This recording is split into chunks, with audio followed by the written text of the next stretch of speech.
Juan Pascual Sala tiene un cargo que es obvio, que yo voy a dejar casi para el final, pero lo más importante para nosotros es que es hijo de Jumillana y por lo tanto desde su infancia ha estado muy vinculado a nuestra tierra, algo que a buen seguro muchos desconocían.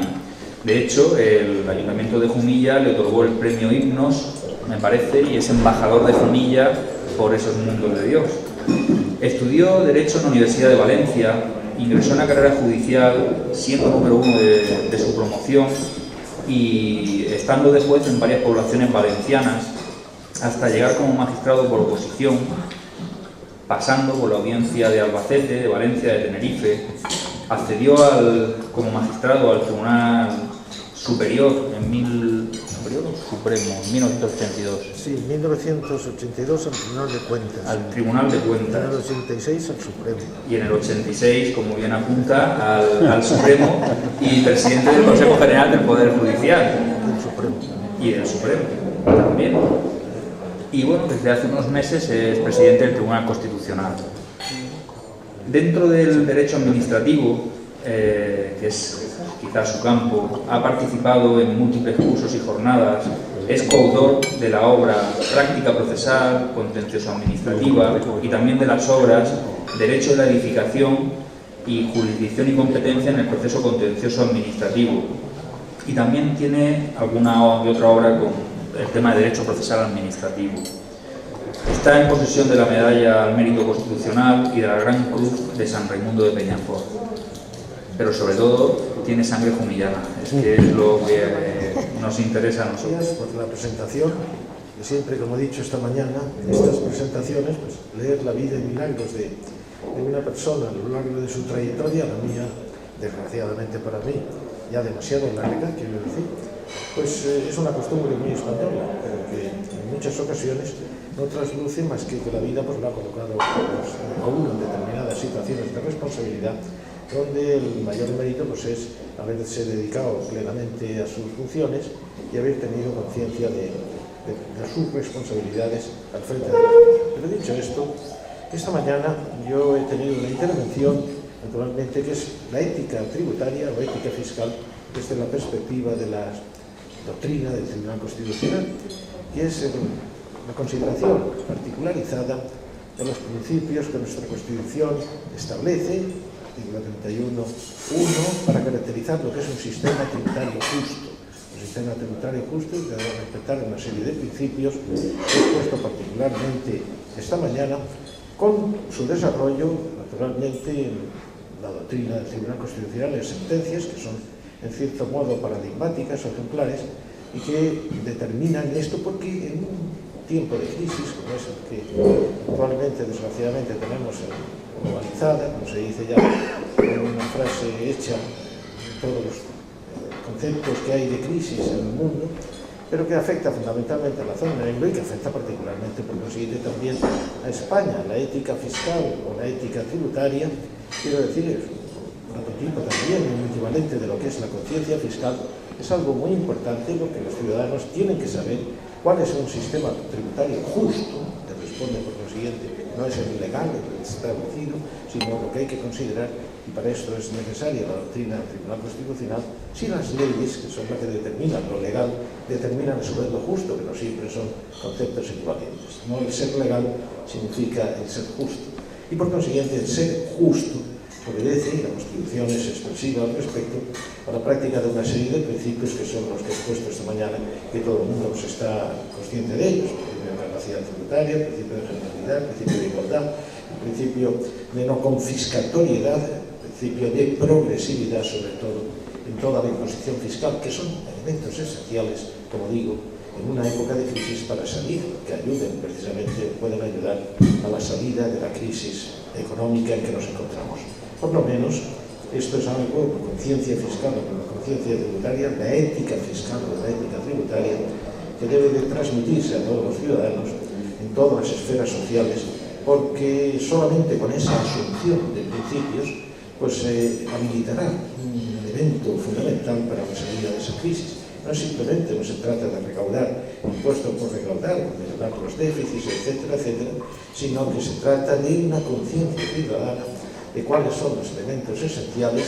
Precisamente por eso surge en determinados estamentos de la sociedad el hecho de que se diga de que los patrimonios más fuertes de determinados países de Europa pues piden una imposición especial, porque es una manifestación de solidaridad que es uno de los elementos y principios esenciales para salir de cualquier crisis. Pero inclusive las clases que no son pudientes, las clases que son humildes, tienen que tener conciencia también del cumplimiento de sus deberes fiscales, sus deberes con la administración, y correlativamente las administraciones públicas deben de comportarse con los ciudadanos con un arreglo a los principios de la justicia tributaria en lo que nos afecta fundamentalmente para lograr esa salida, ese levantamiento de la crisis. Esto ha sido la esencia de mi intervención y por consiguiente lo ha sido desde un plano puramente jurídico-constitucional. Quizá es el menos interesante, o el menos, por así decirlo, espectacular dentro del ambiente de crisis en que estamos inmersos, en la zona euro y concretamente en España, por muchas razones, independientemente de las que son generalizables en toda esta zona y en todo el mundo, como sea. Y por eso, pues yo creo que esto es lo jurídico, lo constitucional, el enjuiciamiento jurídico-constitucional, por unir los dos términos, es un complemento, quizás es la última pieza. Antes lo comentábamos aquí con mis compañeros en este momento de mesa. Quiero decir que es la última pieza que cierra el sistema, pero que naturalmente exige el presupuesto de lo que son las salidas de la crisis que solamente los analistas económicos y los analistas fiscales, desde mi punto de vista, pueden arbitrar. Esta ha sido mi intervención y esto es lo que les brindo a ustedes ahora condensadamente en este momento. Muchas gracias. Muchas gracias. Lo voy a simplificar mucho, de una ecuación que tiene un numerador que son ingresos menos gastos y un denominador que es la renta, el PIB. Entonces, las reformas que se pueden hacer, todas están en esa ecuación. Ingresos, lo que la administración ingresa, gastos, y el PIB es la riqueza nacional. Entonces, me piden que hable de consolidación fiscal. Hablo de que ese cociente lo hemos de llevar en el año 2013 al 3%, y en ese cociente está todo lo que se puede hacer.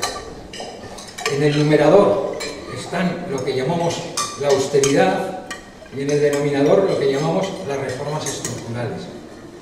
Entonces les he empezado a decir qué es lo que están haciendo en el mundo y qué es lo que está pasando, qué es lo que se está haciendo en España y qué es lo que está pasando y qué es lo que se puede hacer. Y les he dicho básicamente que hay dos líneas, una línea encabezada por el presidente americano Obama, que básicamente dice no seamos demasiado austeros porque entonces vamos a ahogar la economía, y otra línea encabezada por la señora Merkel que dice seamos muy austeros porque siendo austeros saldremos de aquí con absoluta seguridad. Yo creo que en el numerador tenemos todo restringido, es decir, uno no puede tener fiscalmente todos los ingresos hasta el infinito, ¿no? Hay unas bases y uno ha de ser, como decía el presidente del Tribunal Constitucional, justo fiscalmente y no confiscatorio. Luego, los ingresos tienen límite, los gastos también. Lo que no tiene límite es el denominador. Entonces les he hablado de cuáles son las reformas que afectan al denominador. Es lo que llamamos las reformas estructurales. Y las reformas estructurales son aquello en lo que uno está ahora, o los gobiernos están ahora, algunos, metidos, ¿no? Es estructural reformar el sistema de pensiones, y lo es porque, se lo he explicado muy rápidamente, la probabilidad de llegar de cobrar la pensión a alguien que llegaba a los 65 cuando se puso en marcha el sistema de pensiones en Europa era 0. Entonces, si resulta que ahora la probabilidad de llegar a los 65 o de cobrar la pensión a alguien que llega a los 65 es casi 1, no puede servir un sistema que servía en los años 40 en el 2011. Se ha de reformar. Se ha de reformar el mercado de trabajo, pero les decía que hablamos de flexibilidad. Yo no creo que necesitemos más flexibilidad. Somos el país que más flexibilidad tiene, porque tiene una tasa muy elevada, la más elevada de Europa, de empleo temporal. Se necesitan otro tipo de flexibilidades. Movilidad geográfica, flexibilidad interna dentro de las empresas, flexibilidad para la negociación de salarios, etc. Flexibilidad quiere decir, entiendo yo, cuando se pide flexibilidad, quiere decir acabar con la dualidad del mercado, con la dualidad indefinidos temporales. Les he hablado de la reforma del sistema financiero, les he hablado de alguna reforma tributaria. Mi opinión más el petit comité es que se necesita una reforma tributaria profunda, muy profunda. Y el Instituto, como decía Gloria, tiene algunos datos para poder proponer todo esto, pero al final todo se decide en los parlamentos, no en los think tanks. Entonces se requiere una reforma profunda porque los tiempos han cambiado, vamos por otros lados, estamos en otros mundos y tenemos alguna fiscalidad que no se parece mucho a la media de la fiscalidad que tenemos en algunos países del entorno. Entonces hay diferencias en la fiscalidad directa con Europa, a favor de España, en la indirecta, perdón, a favor de España, en la directa, en algunos casos a favor o en contra, en las sociedades, directa pero de empresas, que yo creo que se han de cambiar. Se han de cambiar en lo que llaman ahora los políticos cuando discuten en los medios reforma fiscal en profundidad. Yo también la creo, pero la creo que se ha de hacer muy pensada. De eso les he hablado menos, y lo que sí que les he dicho es que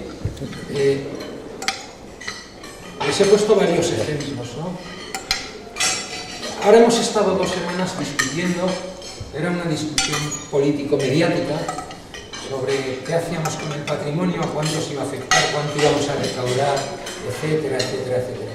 Si alguien piensa que desde nuestro ministerio eso es improvisado, pues se equivoca. Algunas de las cifras que se han dado, como saben bien, no han salido del ministerio. Las últimas cifras que se dieron en la nota de prensa salieron del ministerio. Entonces, cuando uno lee toda la nota de prensa, empieza a ver que detrás hay muchas más cosas que los 2 datos que han salido en prensa. Afectará a un máximo de 160.000 contribuyentes, se recaudará un máximo de 1.080 millones. ¿Y por qué? Porque entre medio de la nota de prensa pone, como nuestros medios nos permiten calcular lo que se puede recaudar con los datos del último año que hicimos patrimonio, esto es lo que podemos decir. Bueno, nosotros hemos hecho muchas otras cosas, porque el patrimonio se liquida sobre el valor de valores, valga la redundancia, mobiliarios, inmobiliarios, y eso ha cambiado a lo largo de este tiempo. Pues hemos hecho muchas más cosas, ¿no? Si se liquidara ahora al valor de las acciones que tenemos ahora, pues no se llegaría a recaudar ese dinero, porque las acciones han caído. Si se liquidara ahora al valor de los inmuebles que tenemos ahora, pues con los inmuebles seguramente recaudaríamos algo más, porque se han actualizado a través de los presupuestos valores catastrales y sin embargo no se han actualizado valores catastrales a través de ponencias que hace el catastro con los ayuntamientos. Y se acaba de hacer en el momento en que el ayuntamiento X y el Estado central se pongan de acuerdo, se solicite y se haga. Luego hay muchas historietas aquí que desde nuestra institución y desde otras del Ministerio hacemos con el fin de que todo sea pensado y nada sea sin datos. Pero repito, la política es el arte de lo factible, porque posible es todo, factible no. Entonces, factible es aquello que se aprueba en el Congreso, se ratifica en el Senado, como posible es todo, pues nosotros nos dedicamos, como podemos, a analizar todo lo que se puede hacer. Y básicamente de eso es lo que he hablado.